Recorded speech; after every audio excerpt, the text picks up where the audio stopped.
பகுதியாக இருக்கக்கூடியது ஒரு இயேசுவினுடைய வாழ்க்கை வரலாறு.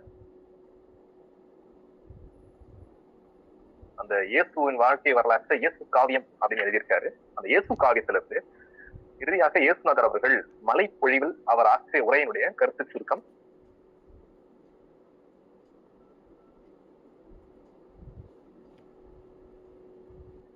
தமிழ்நாட்டினுடைய அரசவை கவிஞராகவும் இருந்திருக்கிறார்.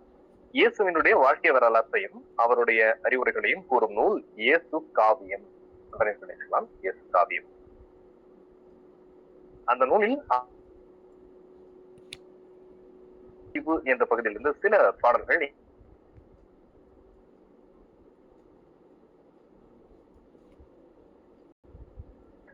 கண்ணியமிகு தலைவர் அப்படிங்கிற ஒரு பற்றி ஒரு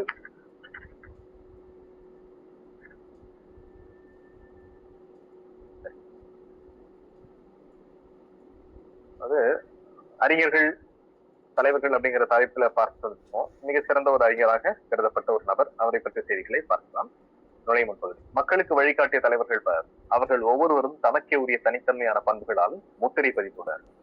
எளிமை, நேர்மை, உழைப்பு, பொறுமை, நாட்டுப்பற்று முதலிய பண்புகளை ஒருங்கிய கொண்டு சிறந்து விளங்கிய தலைவர் ஒருவர் கண்ணியமிகு என்னும் அடைமொழியால் அழைக்கப்படுகிறார். நிறைய பேர் கண்ணியமிகு தலைவர் சொல்றோம். ஆனா கண்ணியமிகுங்கிற ஒரு ஒத்த வார்த்தைக்கே சொந்தக்காரர் இவர் தான். இப்ப நாம பார்க்க அப்பெருமை மிகு தலைவரை பற்றி பார்க்கலாம். நாடு முழுவதும் மக்கள் விடுதலை போராட்டத்தில் தங்களை முழுமையாக ஈடுபடுத்திக் கொண்டிருந்த காலம். அப்படி ஒரு காலகட்டம் 1940களில் இருந்த சமயம். காந்தியடிகள் ஒத்துழையாமை இயக்கத்தை அறிவித்து அதில் இளைஞர்கள் திரளாக கலந்து கொள்ள வேண்டும் என்று வேண்டுகோள் விடுத்தார். அப்பொழுது இளைஞர் ஒருவர் திருச்சி தூய வளனார் கல்லூரியில் பயின்று கொண்டிருந்தார். இப்போ இங்க காந்தியடிகள் வந்துட்டு ஒத்துழையாமை இயக்கம் நடத்தும் பொழுது இளைஞர்கள் எல்லாம் சேரணும்னு கேட்கும் பொழுது திருச்சி, நம்ம இங்க இருக்கக்கூடிய திருச்சி தூய வளனார் அப்படிங்கிறது செயின்ட் ஜோசப் காலேஜ். வளனார் அப்படிங்கிறவர் வந்துட்டு வளன் அப்படின்னா தூயவர் அப்படின்னு சொல்லுவோம், வளங்களை நிரம்ப செய்பவர் அப்படின்னு சொல்லுவோம். அதனால வளனார், அதான் செயின்ட் ஜோசப் அப்படிங்கிறதுல அவரை தான் வந்துட்டு வளனார் அப்படின்னு இயேசு பெருமானின் தந்தை. தூய வளனார் கல்லூரியில் செயின்ட் ஜோசப் காலேஜ் திருச்சியில பயின்று கொண்டிருக்கின்றார். காந்தியடிகளினுடைய வேண்டுகோள் அவருக்கு தீராத விடுதலை வெற்றியை ஏற்படுத்துகிறது. தமது கல்வியை கூட நாட்டின் விடுதலை மேலானது, கல்வியை விட நாட்டின் விடுதலை மேலானது என்று எண்ணி ஒத்துழையாமை இயக்கத்தில் கலந்து கொண்டார். சரி, இப்படிப்பட்ட யாரு அங்க பக்கத்துல ஒரு படம் தந்திருக்கேன். அவர் யார்? அவருடைய எளிமையின் சிகரம் அப்படின்னு சொல்லப்படுறது. இவருடைய இவருடைய பெயர் வந்துட்டு பின்னாடி கடைசியில வரும். பரவாயில்ல, இங்க இருந்து நாம அப்படியே அந்த ஒரு சீக்கிரட்டாவே படிச்சே போலாம் அந்த பாடப்பகுதி. எளிமையின் சிகரம். அந்த இளைஞர் பிற்காலத்தில் பெரிய அரசியல் தலைவராக வளர்கிறார். அவர் பொது நிகழ்ச்சிகள் கலந்து கொள்வதற்காக தனி மகிழ்வுந்தில் செல்ல மாட்டார். தொடர்வண்டி, பேருந்து போன்ற பொது போக்குவரத்து ஊர்திகளை தான் பயன்படுத்துவார். அப்படின்னா எவ்வளவு எளிமையா இருந்திருக்கிறார் அப்படிங்கிறது. பிறகு தொடர்வண்டியிலே பயணம் செய்கிறார். அவர் சார்ந்திருந்த இயக்கத்தின் சார்பாக அவருக்கு ஒரு மகிழ்ந்திருந்து பெருந்தொகையும் பரிசளிக்கப்பட்டன. அவற்றையும் தாம் தொடங்கி வைத்த கல்லூரியின் பயன்பாட்டிற்கு அளித்தார். எல்லாத்தையும் கொண்டு போய் அவர் காலேஜுக்கு கொடுத்துறாரு. அதாவது எந்த காலேஜுக்கு? தான் தொடங்கி வைத்த கல்லூரியின் பயன்பாட்டிற்கு. இவர் படிச்ச காலேஜுக்கு இல்ல, இவர் ஒரு கல்லூரி ஆரம்பிச்சு வச்சிருக்காரு பிற்காலங்கள்ல. அதுவும் வரும். அந்த இடத்துக்கு, அந்த கல்லூரிக்கு கொடுத்துறாரு.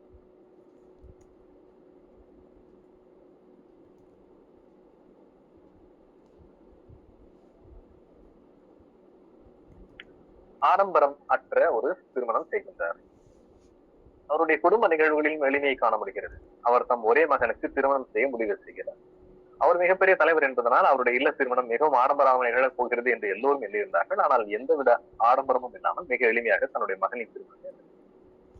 பெண் வீட்டாரிடம் மனக்கொடை பெறுவது பெருகியிருந்த அந்த காலத்தில் மனக்கொடை பெறாமல் அத்திருமணத்தை நடத்துகிறார். எனவே மேலும் மனக்கொடை வாங்கும் திருமணங்களில் கலந்து கொள்ள மாட்டேன் என்று வெளிப்படையாக அறிவித்தார். அதான் மனக்கொடை வாங்கும் திருமணங்களில் கலந்து கொள்ள மாட்டேன் என்றவர் யார் கேட்கப்படலாம். சரி, யாரும் நம்ம பின்னாடி பார்க்கலாம்.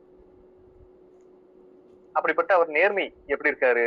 அந்த தலைவர் ஒரு முறை தன்னுடைய இயக்க அலுவலகத்தில் இருந்த போது அங்கிருந்து பணியாளரை அழைத்தார். அவரிடம் ஒரு உரையையும் பணத்தையும் கொடுத்து அஞ்சல் தலை வாங்கி இந்த உரையில் ஒட்டி அஞ்சல் சேர்த்துவீர்கள் அப்படின்னு காசு கொடுத்து அனுப்புறாராமா. அப்ப அந்த நபர் சொல்றாரு, ஐயா நம்ம அலுவலகத்திலேயே நிறைய அஞ்சல் தலைகளா இருக்கே, வாங்கி இதுல ஒட்டிடலாமா அப்படின்னு கேட்கும்போது, இல்ல இது வந்து நான் தனிப்பட்ட முறையில் அனுப்பக்கூடிய கடிதம், அதனால இந்த பணத்தை நான் என்னுடைய சொந்த காசுல இருந்து நான் தரேன் அப்படின்னு சொல்லி கொடுக்குறான். அப்ப இதுல இருந்து ஒரு நேர்மைத்தன்மை தெரிகிறது. அடுத்து இவருடைய மொழிக் கொள்கை அப்படிங்கிற தலைப்புல பாருங்க.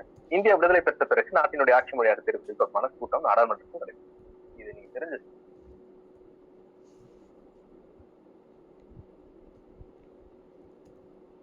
அதாவது இந்தியா விடுதலை பெற்ற பிறகு நாட்டின் ஆட்சி மொழியை தேர்வு செய்வது தொடர்பான கூட்டம் நாடாளுமன்றத்தில் நடைபெறும். அப்போ இந்தியாவுடைய ஆட்சி மொழி எது அப்படின்னு சொல்லும் போது, இப்ப உங்களுக்கு தெரிஞ்சிருக்கும் நம்முடைய நாட்டினுடைய தேசிய மொழி எது அப்படின்னு கேட்டா நீங்க எல்லாரும் என்ன சொல்லுவீங்க? கண்டிப்பா ஹிந்தி அப்படிங்கறது சொல்லிடுவீங்க இல்லையா? அதுதான் அன்றைய காலகட்டங்களில் நடந்துச்சு. என்ன எப்படி நடந்துச்சுங்கிறது பாருங்க. அதுக்கு எந்த விதமான எதிர்ப்புகள் இருந்துச்சுங்கிற ஒரு செய்தி வரும். மிகுதியான மக்கள் பேசும் மொழியே ஆட்சி மொழியாக அறிவிக்க வேண்டும் என்றனர் சிலர் சொல்லுகிறார்கள். ஆனா பழமை வாய்ந்த மொழியை ஆட்சி மொழியாக தேர்ந்தெடுக்க வேண்டும் என்று பரிந்துரை செய்கிறார்கள் வேறு சிலரும் சொல்றாங்க. ஆனால் இப்ப நாம பார்த்துட்டு இருக்கமே ஒரு தலைவர், அவர் என்ன சொல்றாரு? பழமையான மொழிகளிலே ஒன்றைத்தான் ஆட்சி மொழியாக ஆக்க வேண்டும் என்றால் அது தமிழ் மொழிதான் என்று நான் உறுதியாக சொல்லுவேன். தெரியுதுங்களா? இன்னமும் விரிவாக சொல்ல வேண்டும் என்றால் திராவிட மொழிகள் தான் இந்த மண்ணில் முதலாக பேசப்பட்ட மொழிகள். அவற்றுள் மிகவும் இலக்கிய செறிவு கொண்ட தமிழ் மொழிதான் மிக பழமையான மொழி. எனவே தமிழ் மொழியை நாட்டின் ஆட்சி மொழியாக அறிவிக்க வேண்டும் என்று குறிப்பிட்டார். அப்ப இவருக்கு இருக்கக்கூடிய இந்த மொழி கொள்கையினுடைய சிறப்பை நாம தெரிஞ்சு.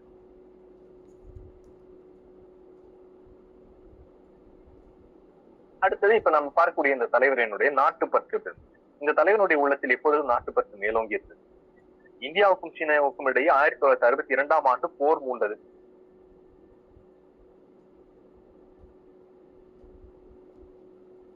ஆயிரத்தி 1962 இந்தியா சீனா போர்.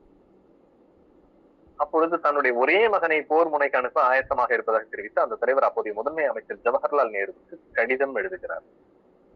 இத்தகைய சிறப்புகளுக்கெல்லாம் உரிய தலைவர் யார் தெரியுமா? அவர்தான் கண்ணியமிகு காயிதே மில்லத். இவ்வளவு நேரம் நம்ம இவரை பத்தி தான் பார்த்தோம். அவருடைய இயற்பெயர் முகமது இஸ்மாயில். ஆனால் மக்கள் அவரை அன்போடு காயிதே மில்லத் என்று அழைத்தார். அப்படி காயிதே மில்லத் என்னும் அரபு சொல்லுக்கு சமுதாய வழிகாட்டி என்று பொருள். அந்த பெயருக்கு ஏற்ப மக்களினுடைய வழிகாட்டியாக திகழ்ந்தவர் தான் அந்த மனிதர்.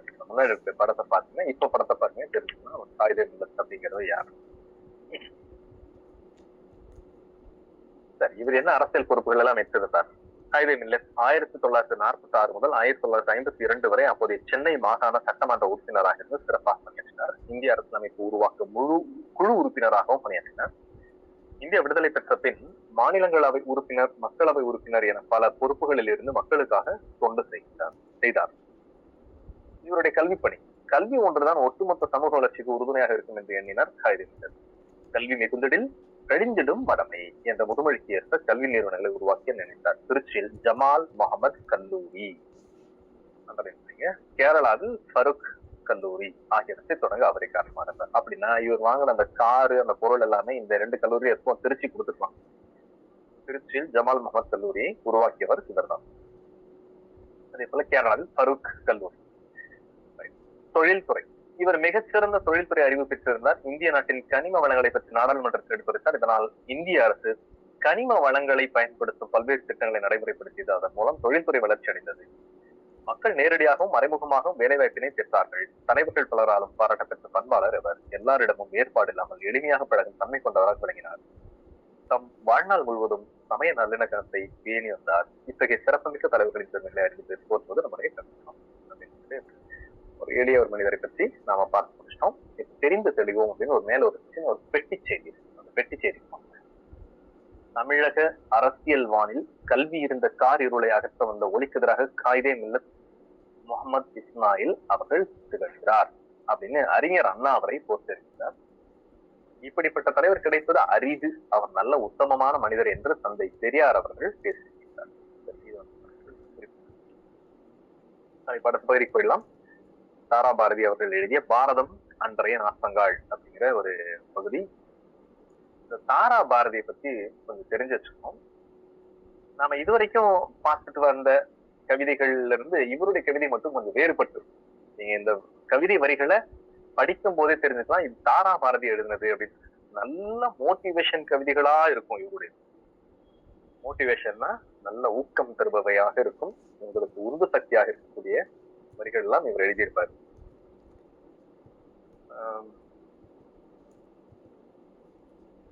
அதாவது இல்லை என்பது மூலத்தனம், மூடத்தனம் நெருங்கை என்பது மூடத்தனம், விரல்கள் 10 மூலதனம் அப்படின்னு சொல்லுவாரு.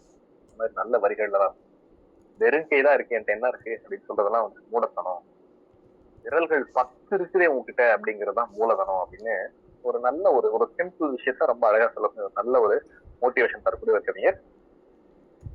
இவருடைய இயற்பெயர் ராதாகிருஷ்ணன். கவி ஞாயிறு என்னும் அடைமொழி பெற்றவர். புதிய விடியல்கள், இது எங்கள் கிழக்கு, விரல் நுனி வெளிச்சங்கள். பாத்தீங்களா, இந்த பேர்கள் எல்லாமே பாருங்களேன், எல்லாம் மோட்டிவேஷனா இருக்கும். புதிய விடியல்கள் அதுலயே தெரியுது இல்லையா, இது எங்கள் கிழக்கு அப்படின்னா நாங்கள் தான் உதிப்போம், நாங்கள் தான் எல்லாவற்றிலும் அப்படிங்கிறது போல. விரல் நுனி வெளிச்சங்கள் அப்படின்னா அந்த விரல்கள் நுனியில அப்படி வெளிச்சங்கள் இருக்கு, எல்லாமே மோட்டிவேஷனா இருக்கும். இதே போல அடுத்த பக்கத்துலயும் பாத்தீங்கன்னா அடுத்த பாடப்பகுதி ஒண்ணு இருக்கு, திண்ணையை இடித்து தெருவாக்கு அப்படின்னு சொல்லிட்டு அடுத்த பக்கத்துல இருக்கு. அங்கேயும் இவருடைய செய்திகள் வரும், மறுபடியும் அதை பார்ப்போம். இப்ப இதை பார்த்தா அது மறுபடியும் கற்றுக்கலாம். நுழைய முன்பகுதிக்கு வந்தாலும் பாரதம் அன்றைய நாட்டா. நமது நாடு வளம் பொருந்தியது. இங்கு இயற்கை வளங்கள் மட்டுமன்றி இலக்கிய வளங்களும் மிகுந்து உள்ளன. வேற்றுமை ஒற்றுமை கொண்டது நமது நாடு. இமய முதல் குமரி வரை வாழும் இந்தியர்கள் அனைவரும் உணவு, உடை, மொழி, நாகரிகம் ஆகியவற்றால் வேறுபட்டிருந்தாலும் உணர்வால் ஒன்றுபட்டு தேசிய ஒருமைப்பாட்டை போற்றும் பாடல் அறிவும் வாருங்கள். ரொம்ப முக்கியமான சமயத்துல இந்த மாதிரியான பாடப்பகுதிகள் எல்லாம் பார்த்துக்கிட்டு இருக்கோம். ஏன்னா நாட்டில் ஏகப்பட்ட குழப்பங்கள் சென்று கொண்டிருக்கக்கூடிய காலகட்டம். பார்க்கலாம் பாடப்பகுதியை பாருங்க. புதுமைகள் செய்த தேசம் இது, பூமியின் கிழக்கு வாசம் இது. தெய்வ வள்ளுவன் நெய்த குரல் தான் தேசம் உடுத்திய நூலாடை. மெய்களை போற்றிய இந்திய தாய்க்கு நெய்யுணர்வு என்கிற மேலாடை. காளிதாசனின் தேனிசை பாடல்கள் காவிரி கரையில் எதிரொலிக்க, கம்பனின் அமுத கவிதைகளுக்கு கங்கை அலைகள் இசையமைக்க, கன்னிக்குமரியின் கூந்தலுக்காக காஷ்மீர் தோட்டம் பூத்தொடுக்கும், மேற்கு மலைகள் நதிகளை அனுப்பி கிழக்கு கரையில் நலம் கேட்கும். புல்வெளியெல்லாம் பூக்காடாகி புன்னகை செய்த பொற்காலம், கல்லை கூட காவியமாக்கிய கட்டி நிறுத்திய கலைக்கூடம். அன்னை நாட்டின் அமுத சுரபியில் அந்நிய நாடுகள் பசித்திர, அண்ணல் காந்தியின் சின்ன கைத்தடி அறத்தின் 3 கோலாகும். புதுமைகள் செய்த தேசம் இது, பூமியின் கிழக்கு வாசம். இது வந்துட்டு நாட்டுப்பற்றுடைய பாடல்.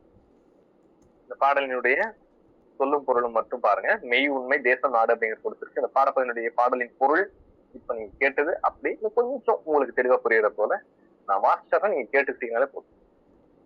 பூமியின் கிழக்கு வாசலாக திகழும் நம்முடைய இந்திய நாடு பல புதுமைகளை செய்த நாடு. திருக்குறள் நமது நாடு அணிந்திருக்கும் ஆடையாக விளங்குகின்றது. உண்மைகளை போற்றும் இந்திய தாய்க்கு மெய்யுணர்வே மேலாடையாக விளங்குகிறது. காளிதாசர் இயற்ற இனிமையான பாடல்கள் காவிரி கரை வரை எதிரொலிக்கின்றன. கம்பரின் அமுதம் போன்ற கவிதை வரிகளுக்கு கங்கையாற்றின் அலைகள் இசைக்கின்றன. குமரிமுனை ஆகிய கன்னியின் கூந்தலுக்காக காஷ்மீரத்து மலர்கள் மாலையாக தொடுக்கப்படுகின்றன. நல்ல வரிகள் இல்லையா, அது அங்கேயே நீங்க அண்டர்லைன் பண்ணி வச்சிருக்கலாம். கன்னிக்குமரியின் கூந்தலுக்காக காஷ்மீர் தோட்டம் பூத்தது அப்படிங்கிற வரிகள். மேற்கே தோன்றும் நதிகள் கிழக்கு எல்லை வரை பாய்ந்து நன்மைகளை விளைவிக்கின்றன. புல்வெளிகள் எல்லாம் பூக்கள் மலர்ந்து பொற்காலமாக புன்னகை புரிகின்றன. கல்லில் செதுக்கிய சிற்பங்கள் யாவும் காவிய கலைக்கூடமாய் காட்சி தருகின்றன. அள்ள அள்ள குறையாத அமுத சுரபி என அன்னை பாரத நாடு திகழ்கிறது.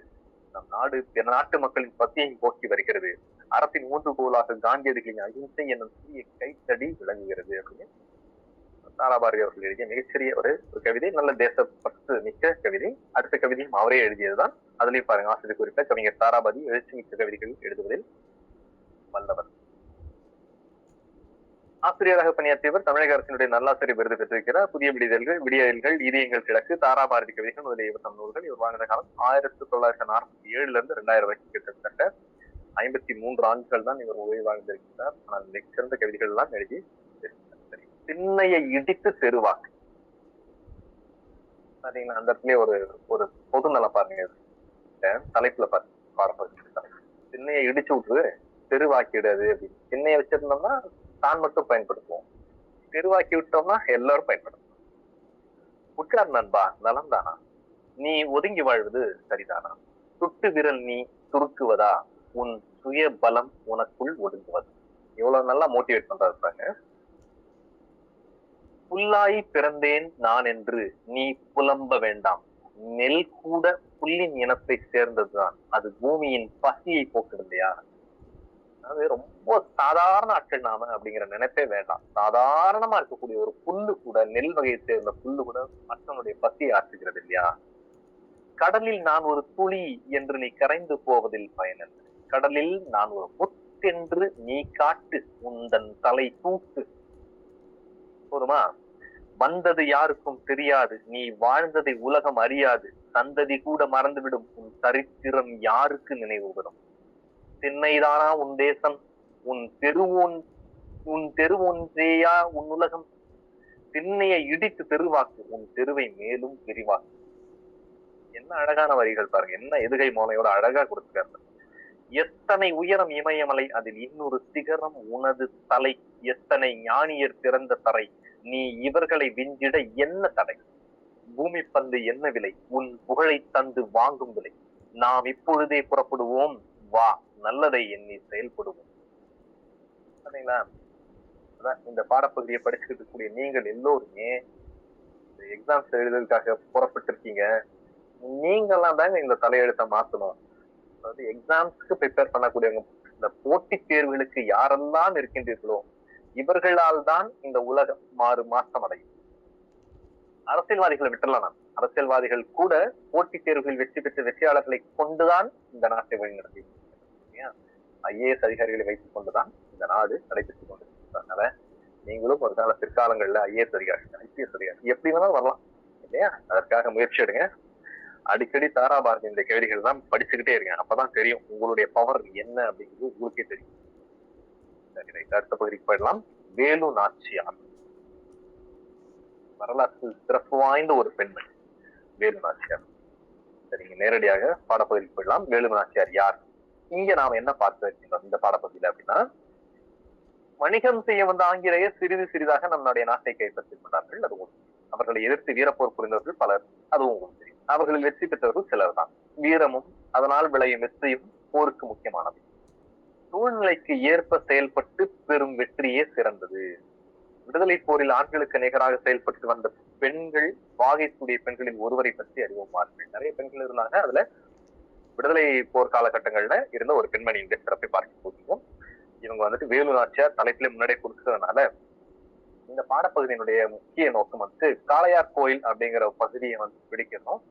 வெள்ளையர்கள் இடத்துல இருந்து தொடர்ந்து சிவகங்கையை வந்துட்டு மீட்டெடுக்கிறதும், அதுக்கு வந்துட்டு சிவகங்கையை மீட்டெடுக்கிறது அந்த சமயத்துல இவருக்கு வேலு நாச்சியாருக்கு துணை புரிந்த 2 பெண்களினுடைய பெயர்கள் வருது. ஒண்ணு உடையாள், இன்னொன்னு குயிலி. இவர்கள் வந்து உயிர் தியாகம் செய்து காக்கிறார்கள். இது என்ன பகுதி அப்படிங்கிறத நாம இப்போ பார்க்க போறோம். ராமநாதபுரத்தை ஆட்சி செய்த செல்லமுத்து மன்னரினுடைய ஒரே மகள் வேலு நாச்சியார். அப்போ தந்தையினுடைய பெயர் செல்லமுத்து, அவருடைய ஒரே மகள் தான் வேலு நாச்சியார். எங்க ராமநாதபுரத்தை ஆட்சி செய்த மன்னர். இப்போ நிறைய பாளையங்களாகவும் பிரிக்கப்பட்டிருந்தது இல்லையா? அந்த சமயத்துல ராமநாதபுரத்தை வந்து ஆட்சி செய்த மன்னரினுடைய ஒரு பேரு வந்து செல்லமுத்து, மகள் வந்துட்டு வேலு நாச்சியார். தாய்மொழியாகிய தமிழ் மட்டுமல்லாமல் ஆங்கிலம், பிரெஞ்சு, உருது ஆகிய மொழிகளையும் சிறப்பாக கற்றார். இப்ப நம்ம பாடப்பகுதியில இவ்வளவு நேரம் பார்த்து வந்ததுல, இத்தனை காலம் பார்த்ததுல பிரெஞ்சு, ஆங்கிலம், உருது இது மாதிரி எங்கேயாவது யாராவது தெரிஞ்சு வந்தாங்களா அப்படின்னாக்க இல்ல. இது வரைக்கும் யாரையும் பார்க்கல. பல மொழிகள் கொண்டவர் தெரிந்தவர் பாரதியார் அப்படி சொல்லியிருந்தாரு கூட உருது தெரிஞ்சிருக்குமா அப்படிங்கிறது கொடுக்கல, குறிப்பிட்டு கொடுக்கல. எனவே நல்ல நினைவு வச்சுக்கலாம். ஆங்கிலம், அதுக்கு அடுத்து எப்படி எதிர்வினையா இருக்கக்கூடிய பிரெஞ்சு, கொஞ்சம் கூட சம்பந்தம் இல்லாம உருது மொழி, இதையும் தாண்டி தமிழ் மொழி, இவ்வளவு தெரிந்த ஒரு பெண் வேலு நாச்சியார். சிலம்பம், குதிரையேற்றம், வாழ்போர், வில் பயிற்சி ஆகியவற்றை முறையாக கற்றுக்கொண்டார். சிவகங்கை மன்னர் முத்து வடுகநாதரை மணந்து மகிழ்ச்சியோடு வாழ்ந்து வந்தார். இவங்க என்ன செய்யறாங்கனாக்கா, ராமநாதபுரத்தை ஆட்சி செஞ்ச செல்லமுத்து. இப்ப சிவகங்கை மன்னர் யாருனாக்கா முத்து வடுகநாதர். இவரை தான் திருமணம் செய்து கொண்டு இவர் வாழ்ந்து கொண்டிருக்கிறார் வேலு நாச்சியார். இந்த சமயத்துல காளையார் கோவிலில் நடைபெற்ற போரில், சரிங்களா, இங்கதான் ஆரம்பிக்குது. காளையார் கோயில் அப்படிங்கிற இடத்துல வந்து ஒரு போர் நடைபெற்று, அந்த போர்ல வந்து முத்து வடுகநாதர், அதாவது சிவகங்கையினுடைய மன்னராகிய முத்து வடுகநாதர், வேலு நாச்சியாரினுடைய கணவர், ஆங்கில படையுடன் போரிட்டு வீர மரணம் அடைகிறார். கணவர் இறந்தார். இந்த நேரத்துல வேலு நாச்சியார் ஆங்கிலேயரை வென்று சிவகங்கையை மீட்கணும் அப்படின்னு சொல்லிட்டு உறுதி பூண்டாங்க. சிவகங்கை எப்படியாவது பிடிக்கணும், ஆங்கிலேயரை வெல்லணும். திண்டுக்கல் கோட்டையில் தங்கி ஒரு படையை திரட்டி பயிற்சியும் அளிக்கிறார். இவங்கள திண்டுக்கல் தங்கிடுறாங்க. ஒரு பெரிய ஒரு படையை வந்து உருவாக்குறாங்க, புரட்சி படை. ஒரு ஆலோசனை கூட்டம் வந்து நடத்துறாங்க. இப்ப எப்படியாவது வெள்ளையர்களை நாம வளர்ச்சிடணும் அப்படின்னு சொல்லிட்டு இப்ப வேலு நாச்சியார் தான் அந்த படையை நடத்த ஒரு பேச்சு வழக்கு நடத்துறாங்க. ஒரு கூட்டம், ஆலோசனை கூட்டம் நடத்துறாங்க. அப்ப வந்து அந்த அமைச்சர்கள் எல்லாம் தாண்டவராயன், தளபதிகளாக கூடிய பெரிய மருது, சின்ன மருது, குறுநில மன்னர்கள் எல்லாரும் சேர்ந்துதான் ஒன்னா உட்காந்து இந்த திண்டுக்கல்ல கோட்டையில ஆலோசனை கூட்டம் செய்யறாங்க. அப்ப பாருங்க, அப்ப எல்லாரும் பேச ஆரம்பிக்கிறாங்க. இந்த பேச்சு வரிகள் கொஞ்சம் முக்கியம். யார் இந்த வரியை சொன்னது அப்படிங்கிற கேள்வி வரலாம். யார் யாருகிட்ட பேசினாங்க, யார் இதை பற்றி சொன்னது? நாம் சிவகங்கையை இழந்து 8 ஆண்டுகள் ஆகிவிட்டன, வேலு நாச்சியார் கவலை நிறைந்த குரலில் கூறினார். வேலு நாச்சியார் தான் சொல்றாங்க, சிவகங்கை இழந்தோம் அப்படின்னு. இப்ப கவலைப்படாதீர்கள் அரசியாரை, நாம் சிவகங்கை மீட்கும் நேரம் நெருங்கிவிட்டது என்றார் அமைச்சர் தாண்டவராய். அந்த இனிய நாளைத்தான் நானும் ஆவலுடன் எதிர்பார்த்து கொண்டிருக்கிறேன் என்கிறார் வேலு நாச்சியார். அப்பொழுது வெளியே வரும் பெரும் ஆரவாரம் கேட்கிறது. என்ன ஆரவாரம்னா, மைசூரில் இருந்து ஹைதர் அலி அனுப்பிய படை வந்து விட்டது என நினைக்கிறேன் என்றார் வேலு நாச்சியார். இப்போ ஹைதர் அலி யாரு, மைசூருக்கு இதுக்கு என்ன சம்பந்தம் அப்படின்னா, ஹிஸ்டரி தான் தெரிஞ்சு வச்சிருக்கணும். அதாவது இங்க இருக்கக்கூடிய திண்டுக்கல், நம்ம தமிழகத்தில் இருக்கக்கூடிய திண்டுக்கல் ஆராய்ச்சி கூட்டம், ஆலோசனை கூட்டம் நடக்கும் பொழுது வேலு நாச்சியார், அப்போ ஆங்கிலேயர்களுக்கு எதிராக வேலு நாச்சியார் அவர்கள் செயல்பட்டு கொண்டிருக்கும் பொழுது உதவிக்கரம் செய்தவர்கள் யார் அப்படின்னு சொன்னா, மைசூரை ஆட்சி செய்து கொண்டிருக்கக்கூடிய ஹைதர் அலி. மைசூர் ஆட்சி செய்யக்கூடிய ஹைதர் அலி யாருனாக்கா திப்பு சுல்தானினுடைய தந்தை. அப்போ அவர்களும் தமிழகத்தை சேர்ந்தவர்களும் புரட்சியாளர்களும் இணைந்துதான் ஆங்கிலேயர்களை விரட்டி அடித்தார்கள். இப்போ மைசூர்ல இருக்கக்கூடிய ஹைதர் அலி வந்துட்டு ஒரு பெரிய படையை அனுப்பி வேலு நாச்சியாருக்கு உதவி புரியறதுக்காக அனுப்பி வைக்கிறார். அந்த பெரும் ஆரவாரம் சத்தம் என்று நினைக்கிறேன் அப்படின்னு சொல்லி வேலு நாச்சியார் சொல்றாங்க. அப்போது அறையின் வாயிலில் வீரன் ஒருவன் வந்து நின்றான். அரசியாருக்கு வணக்கம், மைசூரில் இருந்து 5000 குதிரைப்படை வீரர்கள் வந்திருக்கின்றார்கள் என்றான். அப்படியா, மகிழ்ச்சி, அவர்களை ஓய்வெடுக்க சொல், நான் பிறகு வந்து பார்க்கிறேன் என்றார் வேலு நாச்சியார். வீரன் வெளியேறினார். ஹைதர் அலி உறுதியாக படையை அனுப்புவார் என்று எனக்கு முன்பே தெரியும் அரசியாரே என்றார் அமைச்சர் தாண்டவராயன். இப்ப பாருங்க, ஹைதர் அலி படையை அனுப்புவார் அப்படின்னு சொல்லிட்டு எனக்கு முன்பே தெரியும் சொன்னவன் யாரு, தாண்டவராயன் சொல்றான். எப்படியும் ஹைதர் அலியை சந்திக்க மைசூர் சென்றோம் அல்லவா, இது ஒரு பழைய கதை சொல்றாங்க. அப்பொழுது தாங்கள் அவரிடம் உருது மொழியில் பேசினீர்கள். அப்போ வேலு நாச்சியாருக்கு உருது தெரிஞ்சிருக்குங்கிற விஷயத்த நமக்கு முன்னாடி ஆரம்பத்திலேயே படிச்சோம். அதுக்கு காரணம் என்னன்னா, மைசூர்ல இருக்கக்கூடிய ஹைதர் அலிகிட்ட உருது மொழியில பேசி அவர்கிட்ட இருந்து படையை வர வச்சிருக்காங்க அப்படிங்கிற விஷயத்த சொல்றாரு. அப்போது அவர் முகத்தில் பெரிய மகிழ்ச்சி தோன்றதை நான் கண்டேன் என்றார் தாண்டவராயன். படைத்தளபதி தாண்டவராயன் சொல்றாரு, நம்ம அரசியாரினுடைய பன்மொழி அறிவு நமக்கு பெரிய நன்மை தந்திருக்கிறது என்றார் சின்ன மருது. இப்ப தெரியுதுங்களா, பெரிய மருது சின்ன மருது, பெரிய மருது சின்ன மருது தாண்டி மருத நாயகம் அப்படிங்கறது கேள்விப்பட்டிருப்போம் இல்லையா. மருத நாயகம் இவங்க, அப்புறமேட்டும் தீரன் சின்னமலை, இவங்க எல்லாருமே வந்துட்டு ஹைதர் அலி, திப்பு சுல்தான் எல்லாருமே கூட்டமா இணைந்துதான் வெள்ளையர்களை நாம் வெளியேற்றோம். இந்த விஷயம் வந்துட்டு நாம வரலாற்றுல படிச்சிருக்கோம். ஆம், நம்முடைய வீரர்களுடன் ஹைதர் அலியினுடைய 5000 குதிரைப்படை வீரர்களும் சேர்ந்து விட்டனர். நாம் படையுடன் நாளை சிவகங்கையை மீட்க புறப்படலாம் அல்லவா என்று கேட்டார் பெரிய மருது. பெரிய மருது என்ன செய்யறதுன்னா, சரி நம்ம படையோட போலாமா அப்படின்னு கேட்கும்போது அப்ப சொல்றாங்க பாருங்க, என் கணவர் கொல்லப்பட்ட ஊர் காளையார் கோயில், எனவே நாம் முதலில் காளையார் கோயிலை கைப்பற்றுவோம், பிறகு சிவகங்கையை மீட்போம் அப்படின்னு யார் சொல்றா, வேலு நாச்சியார் சொல்றாங்க. அனைவரும் அதனை ஏற்றுக்கொண்டனர். மறுநாள் காளையார் கோயிலை நோக்கி வேலு நாச்சியார் படை புறப்பட்டது. ஆண்கள் படைப்பிரிவுக்கு மருது சகோதரர்களும் பெண்கள் படைப்பிரிவுக்கு குயிலி என்ற பெண்ணும் தலைமை ஏற்றார்கள். இந்த கேள்வி கேட்கப்படலாம், ஆண்கள் படைப்பிரிவினுடைய தலைவர்களாக யார் தலைமை தாங்கினார்கள்? வேலு நாச்சியார். மருது சகோதரர்கள், சின்ன மருது பெரிய மருது. பெண்கள் படைப்பிரிவிற்கு குயிலி என்ற பெண் தலைமை தாங்கினார்கள். காளையார் கோயிலில் வேலு நாச்சியாரின் படைகளுக்கு ஆங்கிலேயர் படைக்கும் இடையே கடுமையான போர் நடைபெற்றது. இறுதியில் ஆங்கிலேயர் படை தோற்று ஓடியது. அப்போ காளையார் கோயில பிடிச்சாச்சு. அடுத்தது பாருங்க, பெரிய மருது பேசுறாரு, அரசியார் அவர்களே, காளையார் கோயில் நம் கைக்கு வந்து விட்டது. நாம் இப்போது சிவகங்கை கோட்டை தாக்கினால் ஆங்கிலேயரை விரட்டி எடுத்து விடலாம் என்றார் பெரிய மருது.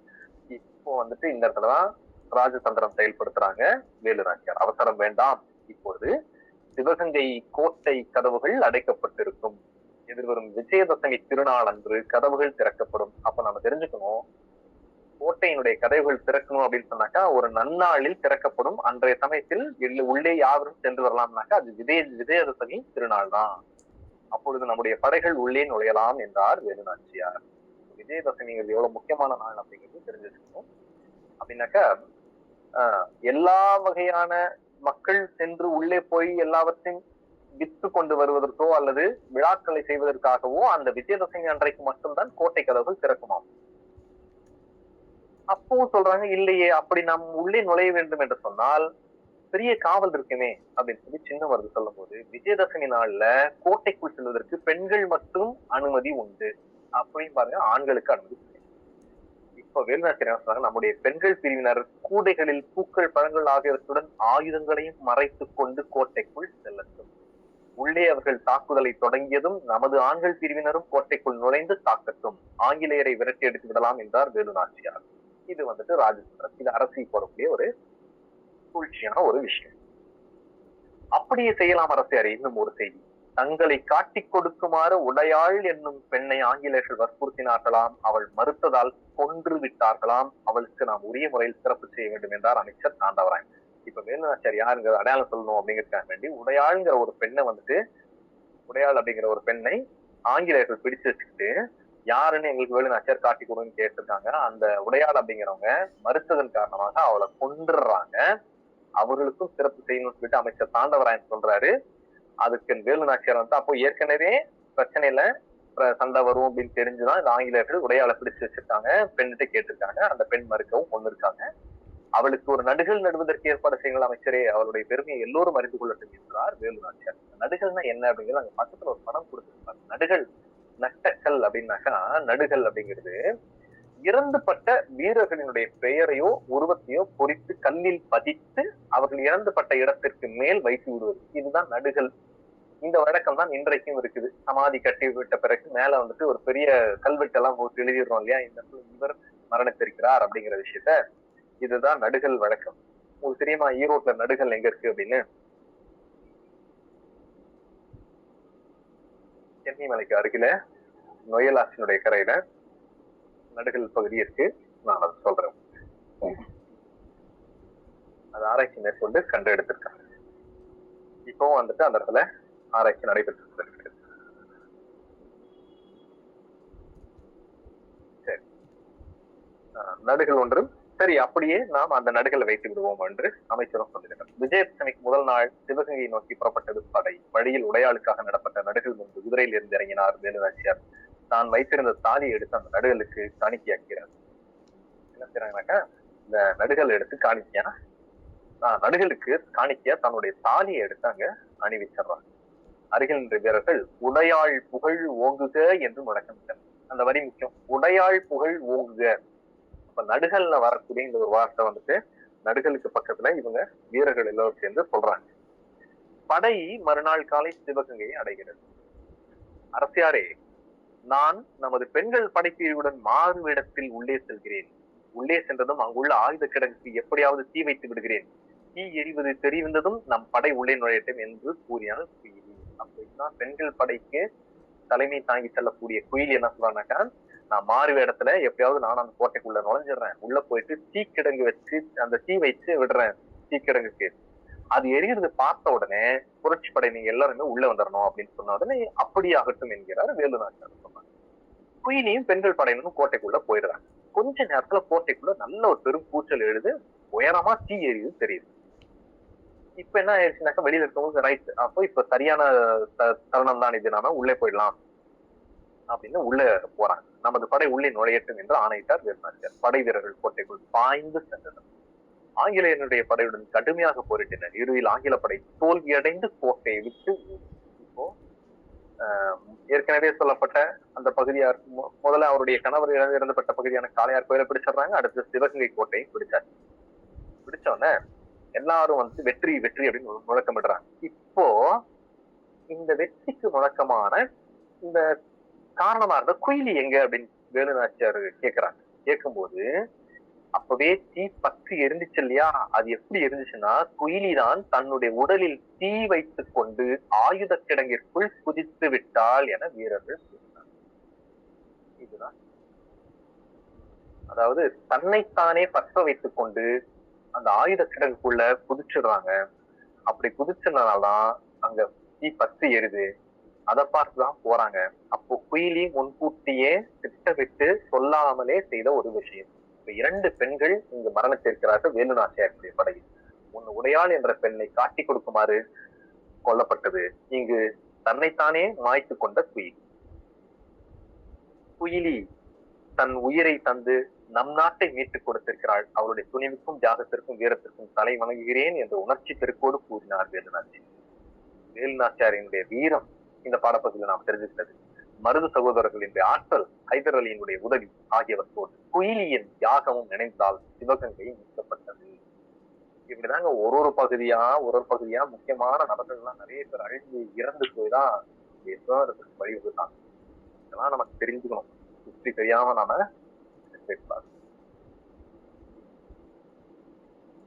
சரி, அடுத்தது துன்பம் வெல்லும் கல்வி அப்படின்னு சொல்லிட்டு ஒரு அட்வைஸ் பண்ணக்கூடிய ஒரு விஷயம்.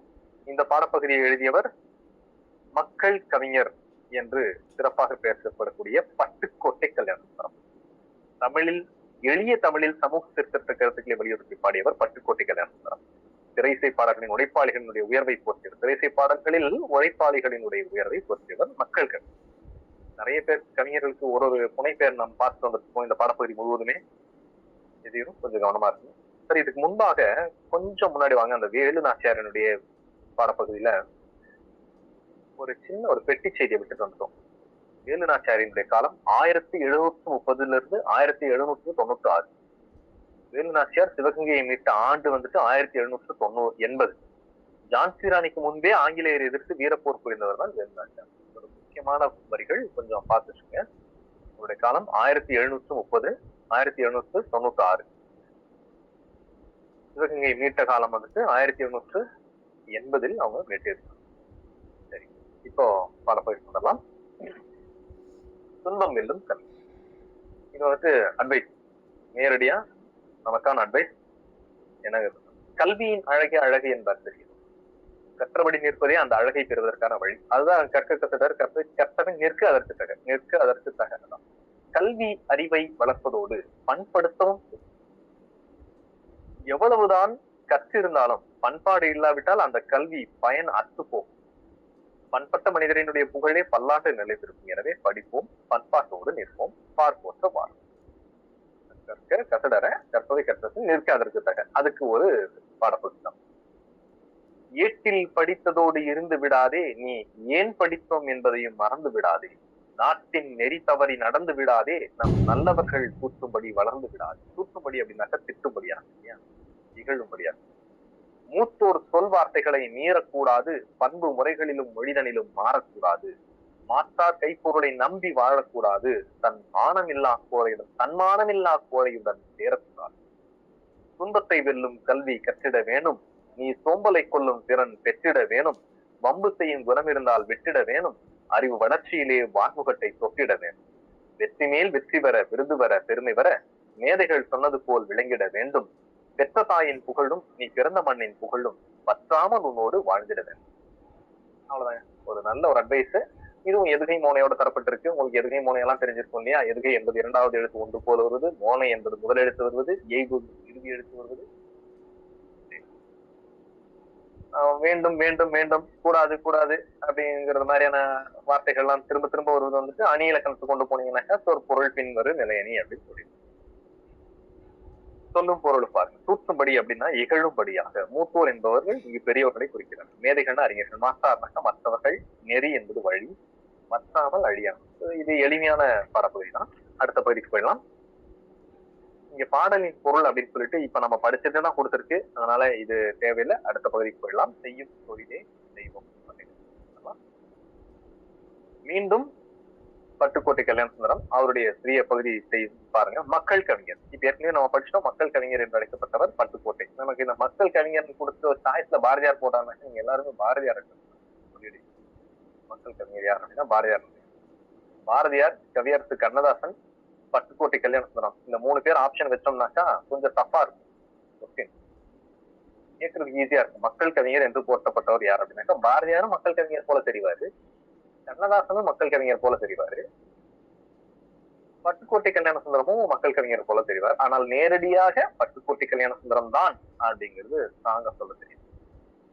எளிய தமிழில் அனைவருக்கும் புரியும்படி கவிதைகளை இயற்றியவர். திரைசை பாடல்களையும் இயற்றியுள்ளார். உழைக்கும் மக்களினுடைய துயரங்களையும் பொது உடைமை சிந்தனைகளையும் தம்முடைய பாடல்கள் வழி பரவலாக்கினார். பட்டுக்கோட்டை அருகே உள்ள செங்கப்படுத்தாங்காடு என்ற ஒரு கருத்து. இவர் வாழ்ந்த காலம் 1930 59 வரை. வெறும் ஒரு 29 30 வயசு வரைக்கும் தான் வாழ்ந்திருக்காருங்க. 30 வயசுக்குள்ள தமிழ்நாடு முழுக்க தெரிஞ்சது. செய்யும் தொழிலே தெய்வம். இதை நம்ம அடிக்கடி கேட்ட வார்த்தை இல்ல, செய்யும் தொழிலே தெய்வம் அப்படின்னு. இப்போ இவரை மறக்க மாட்டீங்கன்னு நினைக்கிறேன். செய்யும் தொழிலே தெய்வம் என்று சொன்னவர் யார் அப்படின்னா பட்டுக்கோட்டை கல்யாணம். நாம நிறைய பேர் வந்துட்டு வாதிடுவோம் இல்லையா, தெய்வம் அப்படிங்கிறது இல்லை அப்படின்னு சொல்லுவோம். இல்லைன்னாக்கா ஒரு குறிப்பிட்ட கடவுளை காட்டி இவர்தான் தெய்வம் அப்படின்னு சொல்லுவோம். இல்ல எல்லாவற்றுக்கும் மேலாக ஒருத்தர் இருக்கான் அப்படின்னு சொல்லி ஒரு சொல்லுவோம்.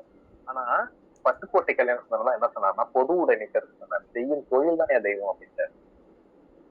எனவே இந்த செய்யும் தொழிலே தெய்வம் அப்படிங்கிற இந்த வார்த்தைய இனிமேல் எங்கேயாவது கேட்டீங்கன்னாக்கா, எங்கேயாவது பார்த்தீங்கன்னா, யாராவது சொல்ல கேட்டீங்கன்னா நீங்களே சொன்னாலும் பட்டுக்கோட்டை கல்யாண சுந்தரம் சொன்னது அப்படிங்கிற ஞாபகம். செய்யும் தொழிலே தெய்வம், அந்த திறமைதான் நமது செல், கையும் காலும் தான் உதவி, கொண்ட கடமைதான் நமக்கு பதவி. கொஞ்சம் கவனமா இருக்கணும். தாராபாரதியுடைய கவிதையும் இதே மாதிரி வரும். தாராபாரதியோ இதே போல உயர்த்தி சொல்வது வரும். அதனால கொஞ்சம் வித்தியாசம் தெரிஞ்சு வச்சுங்க. பயிரை வளர்த்தால் பலனாகும், அது உயிரை காக்கும் உணவாகும். வெயிலே நமக்கு துணையாகும், இந்த வேர்வைகள் எல்லாம் விதையாகும். தினம் வேலையுண்டு, குலபானம் உண்டு, வருங்காலம் உண்டு, அதை நம்பிடுவோம். காயும் ஒரு நாள் கனியாகும், நம் கனவும் ஒரு நாள் நனவாகும். காயும் கனியும் விலையாகும், நம் கனவும் நினைவும் நிலையாகும். உடல் வாடினாலும் பசி மீறினாலும் வழி மாறிடாமலே வாழ்த்திடுவோம் அப்படின்னு பட்டுக்கோட்டை கல்யாணம் சொல்லியிருக்கிறாரு. ரொம்ப முக்கியமா இதுல மற்ற வரிகள் கேட்க மாட்டாங்க, கவலைப்படாதீங்க, பயப்பட வேண்டாம். முதல் வரி கேட்கறது வாய்ப்பு, செய்யும் கூடிய தெய்வம். அடுத்த பாடப்பகுதி போயிடலாம். அடுத்த பகுதி முடியரசன் அப்படிங்கிற ஒரு கவிஞர். முடியரசனுடைய இயற்பெயர் துரைராசு என்று சொல்லக்கூடிய முடியரசன். பூங்கொடி, வீரகாவியம், காவிய பாவை முதலிய நூல்களை எழுதியிருக்கிறார். திராவிட நாட்டினுடைய வானம்பாடி என்று பாராட்ட பெற்றார். நல்ல வார்த்தைங்க இதற்கு கிடைக்கக்கூடிய பேரு, நல்ல பேர். திராவிட நாட்டின் வானம்பாடி முடியரசன். சரி, நமக்கு தரப்பு ஒரு பாடப்பகுதி நாம் பார்க்கின்றோம். புதியதொரு விதி செய்வோம் அப்படிங்கிற ஒரு நூல்ல இருந்து இடம்பெற்று புதியதொரு விதி செய்வோம். சரி, நான் இளம் படைத்தவன். நான் இளம் எது? நான் இளம் ஐவகை நிலம் தெரியும், அதெல்லாம் நானிலம். ஐவகை நிலத்தை கூட நீங்க சொல்லிடுவீங்கன்னு நினைக்கிறேன். கரெக்டா? நானிலம் சொல்லிடுவீங்க. பாலைவனத்தை விட்டீங்கன்னா நானிலம், அவ்வளவுதான். பாலைவனம் தமிழ்நாட்டுக்கு இல்ல. நானிலம். காடுகளில் வாழ்ந்த மனிதன் விளைச்சல் நிலங்களை உருவாக்கினான், பயிர்களை விளைவித்தான், ஊர்களை உருவாக்கி கூடி வாழ்ந்தான், பல்வகை தொழில்கள் மூலம் தன் வாழ்வை மேம்படுத்திக் கொண்டான். தொழிலும் வணிகமும் அவன் வாழ்க்கையை உயர்த்தின. தமிழரின் வணிக மேன்மை அறிவும் வார்கள் அப்படின்னு நேரடியா பாடப்பகுதி போயிடலாம். இப்ப இதுல சில வார்த்தைகள் எல்லாம் சேர்த்து எழுது, பிரித்தெழுது அப்படிங்கிறது போல வரும். இங்க வரக்கூடிய சொல்லும் பொருளும் கொஞ்சம் முக்கியமானதா இருக்குது. சில வார்த்தைகள் எல்லாம் கொஞ்சம் கவனமா எடுத்துக்கலாம். பாடப்பகுதியை பாருங்க. கல்லெடுத்து முள்ளெடுத்து காட்டு பெருவழியை மல்லெடுத்து திண்டோல் மரத்தால் வளப்படுத்தி ஊராக்கி ஓங்கும் நகராக்கி நாடென்ற பேராக்கி வாழ்ந்த பெருமை அவன் பெற்றான். மாநிலத்தில் முல்லை மருதம் குறிஞ்சி நெய்தல் நானிலத்தை கண்ட பெரும் நாகரிக மாந்தன் அவன். ஆழக்கடல் கடந்தான், அஞ்சும் சமர் கடந்தான், சூடும் பனிமலையை சுற்றி கொடி பொறித்தான், முக்குளித்தான், ஆழிக்குள் முத்தெடுத்தான், தோணிக்குள் எக்களிப்பு மீதூர ஏலம் மிளகு முதல் பண்டங்கள் ஏற்றி பயன் நல்கும் வாணிகத்தால் கண்டங்கள் சுற்றி களமேறி வந்தவன்தான். அஞ்சாமை மிக்கவன்தான், ஆனாலும் சான்றோர்கள் அஞ்சுவதை அஞ்சி அகற்றி விளக்கிடுவான் அப்படின்னு ஒரு உழைப்பானியினுடைய செய்தியை தான் தரப்பட்டிருக்கு. அதாவது எப்படி இந்த நாட்டை உருவாக்கினார்கள் மனிதர்கள் அப்படிங்கறத கொடுத்திருக்காங்க. இந்த முதல் இரண்டாவது வரி போனீங்கன்னா அந்த பாடப்பகுதியில கல்லெடுத்து முள்ளெடுத்து காட்டு பெருவழி மல்லெடுத்து திண்டோல் அப்படின்னு இருக்கீங்களா, திண்டோல் இருக்குல்ல, திண்டோல்ங்கிற வார்த்தை மட்டும் பிரிச்சோம் அப்படின்னு சொன்னா தின்தோல் அப்படின்னு பிரியும். அப்படின்னா வலிமை கொண்ட தோள்கள். பாருங்க, சேர்த்தெழுதுல கொடுத்தா இத திண்டோல் பிரித்தெழுது அப்படின்னு சொன்னா தின்தோல் அப்படி திண்மையான திண்மை மிக்க தோல் அப்படின்னு பிரிச்சு திண்மை, சரிங்களா? திண்மை மிக்க தோல், அதாவது வலிமை கொண்ட தோள்கள் அப்படிங்கிறது அவனுடைய பிரிவு. அது வரும். அதே போல ஆழக்கடல் கடந்தான், அஞ்சும் சமர் கடந்தான் அப்படின்னு இருக்கு பாருங்க, ஒரு 6-7 வரிகள்ல. ஆழக்கடல் கடந்தான் அஞ்சும் சமர் கிடந்தான் அப்படிங்கிறதுல அந்த சமர் அப்படிங்கிற வார்த்தைக்கு போர் என்று கீழே சொல்லும் பொருள்ல இருக்கு. மறுபடியும் சொல்லும் பொருளுக்கு வந்துருங்க. இந்த சமர் அப்படிங்கிற வார்த்தைக்கு விளக்கம் தெரியும் உங்களுக்கு. மல் எடுத்த அப்படின்னாக்கா வலிமை பெற்ற. சமர் என்பது போர். எழு சமம் கடந்த அப்படின்னு சொல்லி எழு உரல் திணிதோல் அப்படின்னு சொல்லி வார்த்தை வந்துடும். அதாவது கடை 7 வயதுகள்ல சொல்லப்படாத ஒருத்தன் வந்து கடைசியா ஒருத்தன் வருவான், நல்லீர்கோடன் அவன் பேர் நினைக்கிறேன். எழு சமம் கடந்த. சமம் அப்படின்றது சமர் அப்படிங்கிறத சமம்னு சொல்லுவோம். சமர்னா போர்கள், இந்த போர்களை கடந்தவன் அப்படின்னு சொல்லுவாங்க. அப்போ சமர் அப்படிங்கிறது போருங்கிறது தெரிஞ்சு. அஞ்சமர் அப்படின்வாங்க, அப்படின்னா கொடுமையான அஞ்சுவதற்கு இல்லாத போர் அப்படின்னு. நல்கும் தரும் கழனி என்பது வயல் தெரியும் உங்களுக்கு. மரம் என்பது வீரம். ரா பாத்துக்கீங்க, எந்த ரா இருக்குன்னு. வல்லின ரகரம் இருக்கு, வீரம் மரம் அப்படிங்கிறது. எக்களிப்பு அப்படிங்கிறது பெருமகிழ்ச்சி. களம் என்பது கப்பல், ஆழி கடல். பாடலின் பொருள் அப்படியே வாசிக்கிறவங்க கொஞ்சம் டக்குன்னு தெரிஞ்சுங்க. தமிழன் கற்களும் முற்களும் நிறைந்திருந்த பெரிய நிலப்பரப்பை திருத்தி பயன்படுத்தினான். தனது உடல் வலிமையால் வளத்தை பெருக்கினான். ஊர், நகரம், நாடு ஆகியவற்றை உருவாக்கி வாழும் பெருமையை பெற்றான். முல்லை, மருதம், குறிஞ்சி நெய்தல் என்ற நிலத்தை 4 வகையாக்கி படுத்தி நாகரிக மனிதன் அவன். அதான் 4 வகை நிலங்கள் அப்படிங்கிறது இதுதான். பழந்தமிழன் ஆழமான கடல்களை கடந்து பயணம் செய்தான். அச்சம் தரும் போர்களிலும் எளிதாக வெற்றி கண்டான். பனித்தூழ்ந்த இமயமலையில் தன் வெற்றி கொடியை நாட்டினான். ஆழ்கடலில் மூழ்கி முத்தெடுத்தான். ஏலம், மிளகு ஆகியவற்றை பெருமகிழ்ச்சியோடு கப்பல்களில் ஏற்றி கண்டங்கள் தோறும் அனுப்பி வணிகம் செய்தான். கப்பலில் உலகை வலம் வந்தான். அவன் இதற்கும் அஞ்சாதான். ஆனால் சான்றோர்கள் அஞ்சும் அந்த தீமைகளை செய்ய அஞ்சுவான். எல்லாமே செய்யக்கூடிய மிகச்சிறந்தவனாக இருந்துச்சுன்னா பயப்பட வேண்டிய பயந்திருக்கின்றான் அப்படிங்கிறது போல இவர் முடியரசன் அவர்கள் ஒரு கவிதை எழுதியிருக்கிறார். நானிலம் படைத்தவன் அப்படிங்கிற தமிழன், நம்முடைய தமிழன் வந்து நானிலம் படைத்தான் அப்படின்னு சொன்னாரு. அதற்கு அடுத்தது மறுபடியும் அதே முடியரசன் தான். இன்னும் கொஞ்சம் அவருடைய செய்திகள் கொஞ்சம் அதிக தரப்பட்டிருப்பாங்க. முடியரசன் இயற்பெயர் துரைராசு, சுப்ராயலு சீதாலட்சுமி, தேனி மாவட்டத்தில் உள்ள பெரிய குளத்தில் பிறந்திருக்கிறார். பூங்கொடி, காவிய பறவை, வீரக்காவியம், முடியரசன் கவிதைகள் முதலியன இவருடைய காலப்பகுதிகள். தமிழாசிரியர் மீசு உயர்நிலை பள்ளி காரைக்குடியில இவர் பணியாற்றிருக்கிறார். பரம்புமலையில் நடந்த விழாவில் கவியரசு என்ற பட்டம் குன்றக்குடி அடிகளாரால் வழங்கப்பட்டது. அதுதான் முக்கியம். இதுதான் நம்ம தெரிஞ்சுக்க வேண்டியது. இந்த கவியரசு பட்டம் பெற்றவர் யாருன்னு கேட்பாங்க. பரம்புமலையில் நடந்த விழாவில் கவியரசு பட்டம் பெற்றவர் யார், யாருக்கு கொடுத்தது? குன்றக்குடி அடிகளாரால் வழங்கப்பட்டிருக்கிறது. பூங்கொடி என்ற காவியத்திற்காக 1966 தமிழக அரசு பரிசு வழங்கியது. அடுத்தது சிறப்பு. இவருடைய சிறப்பு என்ன? முடியரசன் பாரதிதாசன் பரம்பரை தலைமுறை கவிஞர்களில் மூத்தவர். பாரதிதாசனுடைய பரம்பரை தலைமுறை கவிஞர்கள்ல மூத்தவர். தந்தை பெரியார், பேரறிஞர் அண்ணா ஆகியோரிடம் நெருங்கி பழகியவர். இவருடைய காலகட்டம் 20 to 98 வரை கிட்டத்தட்ட 78 ஆண்டுகள் இவர் வாழ்ந்திருக்கிறார். 78 ஆண்டுகள் வாழ்ந்த ஒரு கவிஞர் தான். இவர் என்ன சொல்லுவார்னாக்கா, ஒரு ஆதங்கத்தை வெளிப்படுத்துவார் இவருடைய கவிதைகள்ல. கவிஞன் அப்படிங்கிறவன் சாதாரணப்பட்ட ஆள் கிடையாது அப்படின்னு சொல்லிட்டு ஒரு கோபமும் ஒரு ஆதங்கமும் இதோட கவிதைகள்ல தென்படுத்தி பாருங்க. அந்த கவிதையை பாருங்க. காசுக்கு பாடுபவன் கவிஞன் அல்லன், கைமாறு விளைந்து புகழ் பெறுதல் வேண்டி மாசற்ற கொள்கைக்கு மாறாய் நெஞ்சை மறைத்து விட்டு பாடுபவன் கவிஞன் அல்லன். கவிஞன் எல்லாம் யாருல இல்ல அப்படிங்கிறதுக்காக சொல்லிட்டு வர்றாரு. பின்னாடி பொருள் பார்க்கும்போது நாம படிச்சுக்கலாம். இதுல வரிகள் மட்டும் நான் சொல்லக்கூடிய முக்கியமான வரிகள் தான் நம்ம ஹேண்டல். தேசத்தை தன் இனத்தை தாழ்த்தி விட்டு தேட்டையிட பாடுபவன் கவிஞன் அல்லன், மீசைக்கும் கூழுக்கும் ஆசைப்பட்டு மேல் விழுந்து பாடுபவன் கவிஞன் அல்லன். இதுதான் அண்டர்லைன் பண்ணிக்கணும். மீசைக்கும் கூழுக்கும் ஆசைப்பட்டு மேல் விழுந்து பாடுபவன் கவிஞன் அல்லனாக்க இன்றைக்கு இருக்கக்கூடிய கவிஞர்கள் எல்லாத்தையும் கண்டமேனிக்கு திட்டுறாரு. ஆட்சிக்கு அஞ்சாமல் யாவரேனும் ஆள்க என துஞ்சாமல் தனது நாட்டின் மீட்சிக்கு பாடுபவன் கவிஞனாவான். அப்படின்னு என்ன? எந்த ஆட்சிக்கும் பயப்படாம, யாருக்கும் ஆழ்ந்துட்டு போங்கன்னு சொல்லிட்டு பயப்படாம தன்னுடைய நாட்டினுடைய மீட்சிக்கு பாடுறதுதான் கவிஞர். இதே கவிதை வரிகள்ல இன்னும் கொஞ்சம் முன்னாடி நம்ம படிச்சோம் இல்லையா, கவிஞரசு கண்ணதாசனும் இதே மாதிரி திப்பி பாடியிருந்தாரு. இவர் முடியரசன் பாருங்க அப்படியே கண்டினியூ பண்ற மாதிரி. மேலோங்கு கொடுமைகளை காணும் பொழுது காட்சிக்கு புலியாகி கொடுமை மாள கவிதைகளை பாய்ச்சுபவன் கவிஞனாவன். தாழ்ச்சி சொல்லும் அடிமையாளன் மக்களுக்கெல்லாம் தலைவன் எனப்படுபவன் பாடுபவன் கவிஞன் அவன் தான், வீரன். சரி, என்ன பொருள்? செல்வத்துக்காகவும் பயனும் புகழும் கருதியும் குற்றமில்லாத கொள்கைக்கு மாறாக மனச்சான்றை மறைத்தும் தன்னலத்துக்காக நாடு இனத்தை இழிவுபடுத்தி கூழுக்கும் மீசைக்கும் ஆசைப்படுவாராய் தகுதியற்றவரை வலிந்து போற்றி செல்வம் திரட்ட பாடுபவன் கவிஞன் அல்ல. ஆட்சியாளருடைய அடக்குமுறைக்கு அஞ்சாமல் எவர் ஆண்டால் என்ன என இருந்து விடாமல் தன் நாட்டின் மேன்மைக்கு பொருள் கொடுப்பவன் தான் கவிஞனாம். கொடுமைகளை கண்டு மனம் கொதித்து புலியாகி அக்கொடுமைகள் நீங்குமாறு பாடல்கள் தீட்டுவோனே கவிஞன்.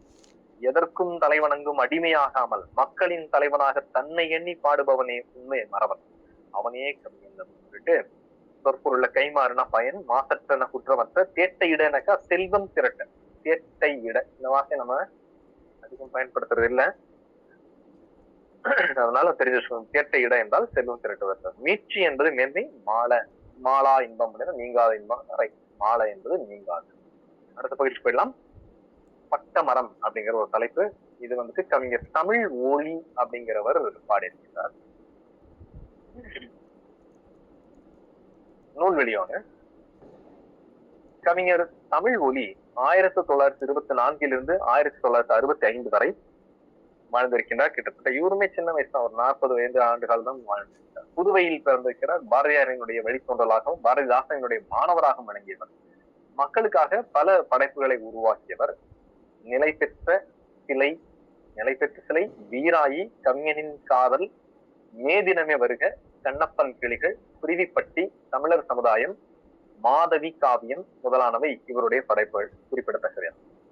இப்பாடப்பகுதி தமிழ் ஒலியினுடைய கவிதைகள் என்ற நூலிலிருந்து இடம்பெற்றிருக்கிறது. சரி, இந்த பகுதி இருக்கட்டும். அப்படியே நாம பாடப்பகுதிக்கு வந்துருவோம். நுழைமுன் பகுதி. நம் முன்னோரின் வாழ்க்கை இயற்கையோடு இயங்கு. அவர்கள் மரம் செடி கொடிகளையும் போற்றி காத்தனர்.